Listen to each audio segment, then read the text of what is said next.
ನಿಶ್ಚಿತ ಠೇವಣಿ 162 ಕೋಟಿ ಇದೆ. ದೇವಾಲಯದ ಪುದುವಟ್ಟು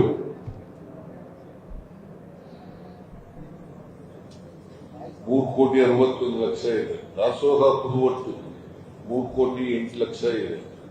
ಒಟ್ಟು 169,22,03,000 ಇದೆ. ಉಳಿತಾಯ ಖಾತೆಯಲ್ಲಿ 20 ಕೋಟಿ ಇದೆ. 20,24,00,000. ಸೊ ನಮಗೆ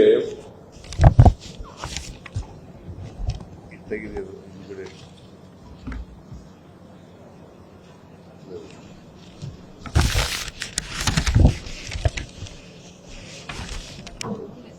ಅದು ಇರಲಿ ಖರ್ಚಾಗಿದೆ.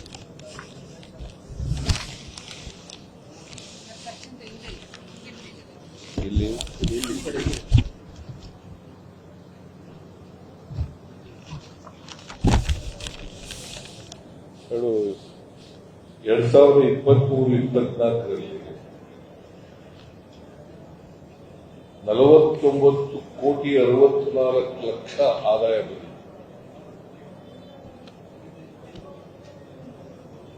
ಖರ್ಚು 21 ಕೋಟಿ ಖರ್ಚಾಯಿತು. 28,18,24,000 ನಿವ್ವಳ ಆದಾಯ ಬಂದಿದೆ. ಈ ಜುಲೈ 8ರವರೆಗೆ 17,04,00,000 ಆದಾಯ ಬಂದಿದೆ. ಖರ್ಚಾಗಿರ್ತಕ್ಕಂಥದ್ದು 6,97,00,000. ಉಳಿತಾಯ 10 ಕೋಟಿ ಆಗಿದೆ ಈ ವರ್ಷ ಜುಲೈ 8ರವರೆಗೆ. ಅದಕ್ಕೆ ಪ್ರತಿ ವರ್ಷ ಆದಾಯ ಹೆಚ್ಚಾಗ್ತಾ ಇದೆ. ಅಂದ್ರೆ ಭಕ್ತಾದಿಗಳು ಬರ್ತಕ್ಕಂಥವ್ರ ಸಂಖ್ಯೆ ಜಾಸ್ತಿ ಆಗ್ತಾ ಇದೆ ಅಂತ ಅದರ ಅರ್ಥ. ಒಟ್ಟಾಗಿ ಇವರೆಲ್ಲ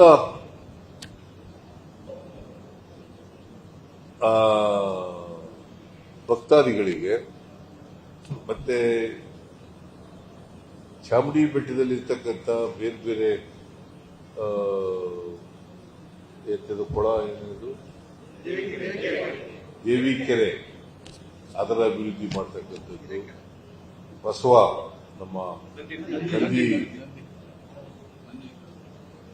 ನಂದಿ ಪ್ರತಿಮೆ ಅದನ್ನ ಅಭಿವೃದ್ಧಿ ಪಡಿಸ್ತಕ್ಕಂಥದ್ದು, ಇದನ್ನೆಲ್ಲ ಮಾಡ್ತಕ್ಕಂಥದಕ್ಕೆ ತೀರ್ಮಾನ ಮಾಡಿದ್ವಿ. ಅದು ಈ ಪ್ರಸಾದ ಯೋಜನೆ ಅಧೀನದಲ್ಲಿ ಮಾಸ್ಟರ್ ಪ್ಲಾನ್.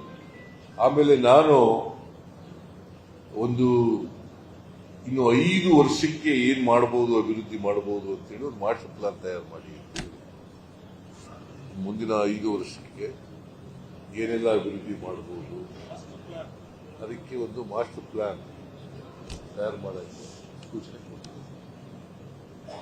ಸೊ ಇನ್ನೂ ಅನೇಕ ವಿಚಾರಗಳನ್ನ ತೀರ್ಮಾನ ಮಾಡಿದ್ವಿ. ಎಲ್ಲನೂ ಹೇಳಕ್ ಹೋಗಲ್ಲ ನಾನು. ಇದು ಪ್ರಮುಖವಾಗಿರ್ತಕ್ಕಂಥ ತೀರ್ಮಾನಗಳನ್ನು ಹೇಳಿದ್ದೀನಿ. ಬಹಳ ಜನ ಈ ಶಾಸಕರು, ಮಂತ್ರಿಗಳು ಎಲ್ಲರೂ ಕೂಡ ಭಾಗವಹಿಸಿ ಸಲಹೆಗಳನ್ನು, ಅವರ ಅಭಿಪ್ರಾಯಗಳನ್ನು ವ್ಯಕ್ತ ಮಾಡಿದ್ದಾರೆ. ಅವೆಲ್ಲರೂ ಕೂಡ ಗಮನದಲ್ಲಿ ಇಟ್ಟುಕೊಂಡು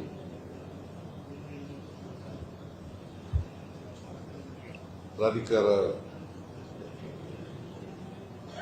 ಕೆಲಸ ಮಾಡ್ತದೆ ಅಂತಕ್ಕಂಥ ಮಾತುಗಳನ್ನ ನಾನು ಹೇಳಿ ಅವರಿಗೆಲ್ಲ ಧನ್ಯವಾದಗಳು.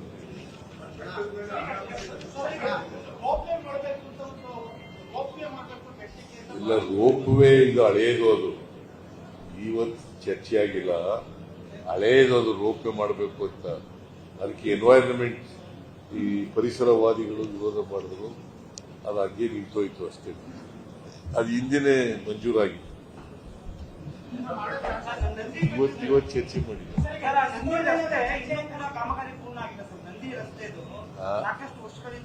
ಎಲ್ಲ ಅದನ್ನೆಲ್ಲ ಮಾಡಕ್ ಹೇಳಿದೀವಿ.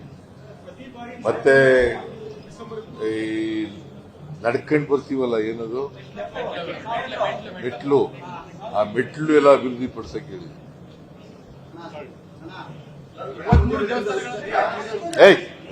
ಏನು ಪ್ರಸ್ತಾವನ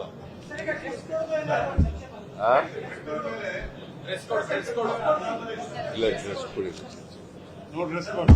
ನೋ ಡ್ರೆಸ್ ಕೋಡ್, ಎಲ್ಲ irrespective of the caste, irrespective of the religion, irrespective of the sex, ಎಲ್ರಿಗೂ ಬರ್ಬೋದು. No dress code. ಬೆಟ್ಟದ ಮೇಲೆ ಅನ್ಆಥರೈಸ್ಡ್ ಕನ್ಸ್ಟ್ರಕ್ಷನ್ ಬೆಟ್ಟದ ಮೇಲೆ ಅನ್ಆಥರೈಸ್ಡ್ ಕನ್ಸ್ಟ್ರಕ್ಷನ್ ಇತ್ತೀಚೆಗೆ ಬಹಳಷ್ಟು ಕಟ್ಟಡಗಳು ಬರ್ತಾ ಇದೆ. ಇಲ್ಲ, ಅವೆಲ್ಲ ನಿಲ್ಲಿಸ್ತೀವಿ. ಶಕ್ತಿ ಯೋಜನೆಯಿಂದ ಆದಾಯ ಜಾಸ್ತಿ ಆಗಿದೆ. ಶಕ್ತಿ ಯೋಜನೆಯಿಂದ ಆದಾಯ ಜಾಸ್ತಿ ಆಗಿದೆ. ಆಗ್ಲೇಬೇಕಲ್ವಾ, ಭಕ್ತಾದಿಗಳ ಸಂಖ್ಯೆ ಜಾಸ್ತಿ ಆಗ್ತದಲ್ಲ.